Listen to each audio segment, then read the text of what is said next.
Assalamualaikum, perkenalkan nama saya Intan Fitriani. Saya merupakan mahasiswa dari program studi pendidikan guru pendidikan anak usia dini Universitas Muhammadiyah Tasikmalaya. Dalam video kali ini, saya akan sedikit memaparkan tentang pengembangan kurikulum di RA Al-Ihya Kawalu. Berikutnya, sejarah RA Al-Ihya. Nah, RA Al-Ihya ini didirikan pada tahun 2002 di bawah naungan Yayasan Pendidikan Islam Al-Ihya. Nah, RA Al-Ihya ini bertempat di Kampung Sindanggali, Kelurahan Gunung Gede, Kecamatan Kawalu, Kota Tasikmalaya. Nah, mengapa yayasan tersebut mendirikan RA Al-Ihya ini? Karena di kampung tersebut terdapat banyak sekali anak usia 4-6 tahun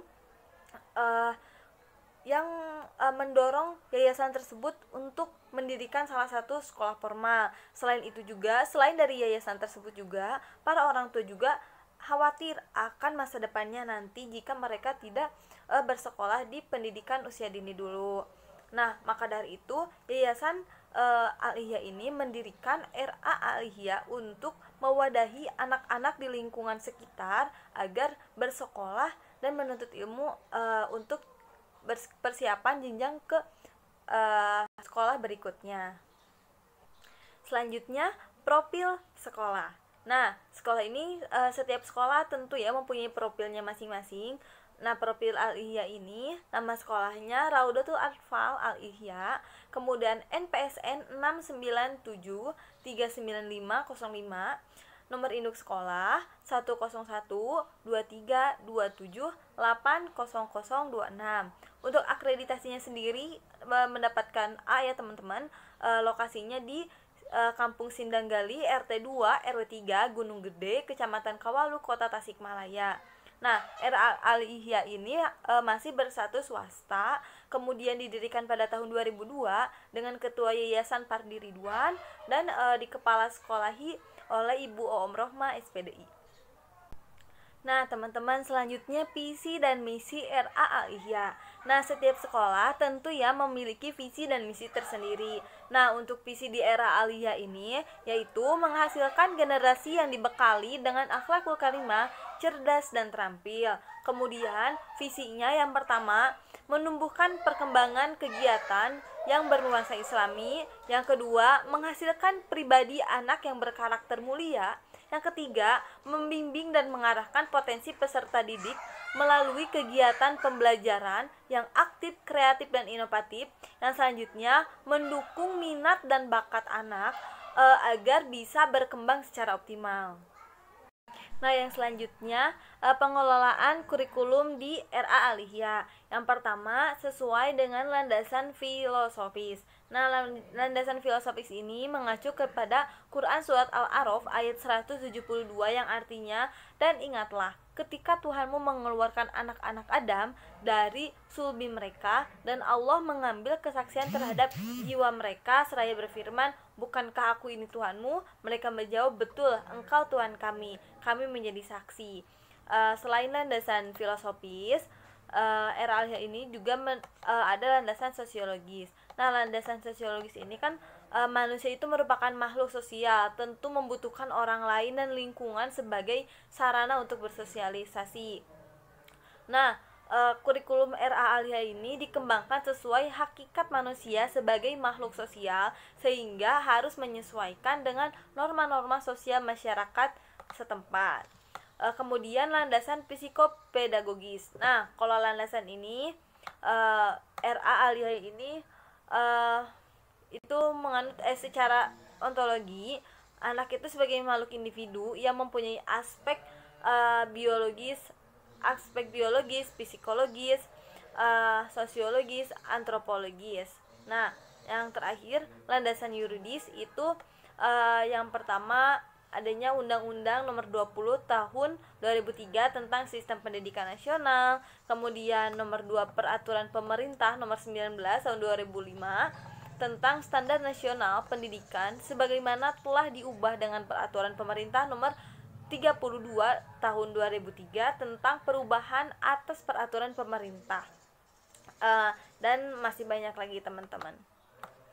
Nah, yang selanjutnya tujuan penyusunan kurikulum di RA Aliyah. Yang pertama, menjadi rujukan bagi satuan pendidikan RA dalam menyusun kurikulum tingkat satuan pendidikan yang akan dilaksanakan di satuannya. Kemudian yang kedua, menjadi panduan bagi pendidik dan kepala sekolah, tentunya kepala di RA ya, dalam mengembangkan program yang akan dijadikan program layanan di satuan RA. Kemudian yang ketiga, prinsip-prinsip penyusunan kurikulum RA Aliyah.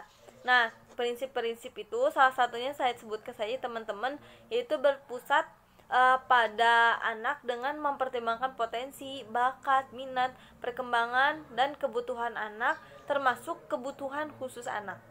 Kemudian prinsip-prinsipnya yang pertama berpusat pada potensi, perkembangan serta kebutuhan peserta didik dan lingkungannya. Nah, pengembangan kurikulum itu disesuaikan ya dengan potensi peserta didik yang berbeda-beda tentunya. Nah, oleh karena itu proses pembelajarannya pun dilaksanakan secara individual, kelompok, dan klasikal.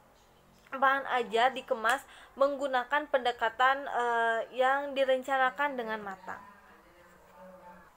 Kemudian beragam dan terpadu. Nah, beragam dan terpadu ini, kurikulum ini dikembangkan dengan memperhatikan keragaman karakteristik peserta didik, kondisi daerahnya, dengan menghargai dan tidak diskriminatif terhadap perkembangan agama, suku, budaya, adat istiadat, serta status sosial ekonomi, gender. Nah, kurikulum juga meliputi substansi komponen, muatan wajib kurikulum, muatan lokal, dan pengembangan diri yang dilaksanakan serta disusun, dan keterkaitan dan keseimbangan yang bermakna dan menyenangkan.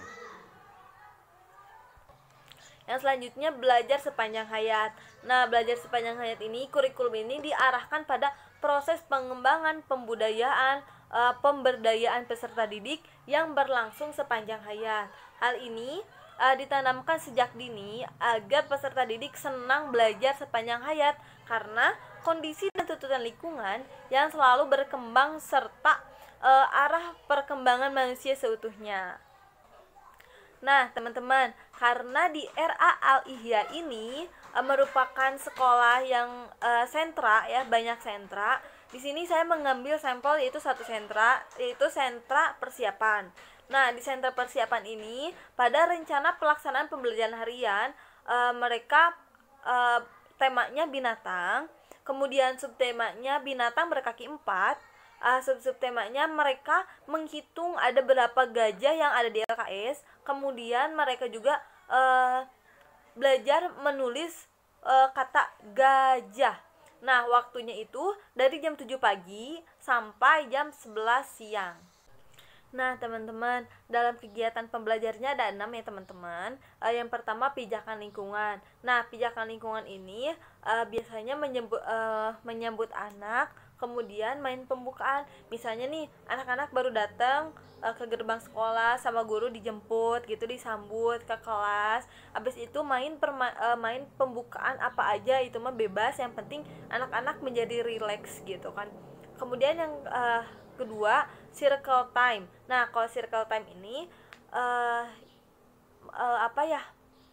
mengandung ke sana ke tema yang tadi yang tentang binatang, terfokus ke sana. Jadi karena temanya binatang, jadi circle time-nya itu berbicara tentang hewan-hewan yang berkaki 4. Nah, bisa juga melakukan menirukan cara berjalan binatang berkaki 4 itu seperti apa, kan merangkak gitu ya. Kemudian setelah circle time itu materi pagi. Nah, materi pagi itu kosakata sama story reading. Nah, kosakatanya misalnya anak-anak menyambung kata, itu bisa menambah kosakata anak ya, teman-teman. Story reading ini biasanya diceritakan oleh guru. Nah, ceritanya juga tentu ya berkaitan dengan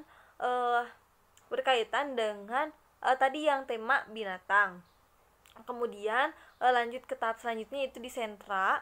Di sentra itu yang pertama, pijakan sebelum bermain. Nah, kalau pijakan sebelum bermain itu seperti karena ini di sentra persiapan ya, misalkan diberitahu dulu nih aturannya, kemudian mengerjakan apa saja, pokoknya tugas-tugas apa yang dilakukan pada hari ini gitu, kegiatan apa saja.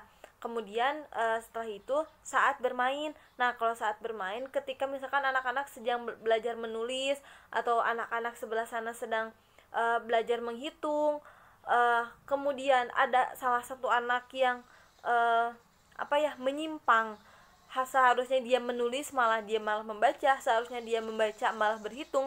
Nah, di sana sebagai guru memberitahu gitu bahwa ini loh, kegiatan saat ini tuh sekarang sedang membaca, ini loh kegiatannya sedang menulis, seperti itu, agar anak-anak tidak keluar dari zonanya. Setelah itu kegiatan setelah bermain. Nah, kalau setelah bermain itu membereskan alat-alat permainan, membereskan media-media pembelajaran yang mendukung tadi pembelajaran tersebut gitu. Juga mereview ya, apa saja nih. Kemudian break time. Nah, kalau break time ini tentu ya kan anak-anak setelah belajar gitu kan pasti capek. Nah, istirahatnya itu di era aliyah ini dengan istirahat sejenak untuk makan snack atau makan makanan yang berat. Kemudian anak-anak setelah makan mencuci tangannya sendiri dengan menggunakan sabun dan air yang mengalir. Kemudian tahap selanjutnya itu penutup. Nah, setelah pembelajaran anak-anak menutup pembelajarannya bersama gurunya, menutup rangkaian semua pembelajaran dengan baca doa sampai nyanyi-nyanyi, dan gurunya sampai mengantarkan anak-anak tersebut ke depan gerbang yang akhirnya dijemput orang tuanya. Nah, teman-teman, dan yang ini tanda tangan dan stempel sekolah dari RA Aliyah. Baik, teman-teman, sekian pemaparan pengembangan kurikulum di RA Aliyah ini. Saya Intara Fitriani, izin pamit. Wassalamualaikum warahmatullahi wabarakatuh.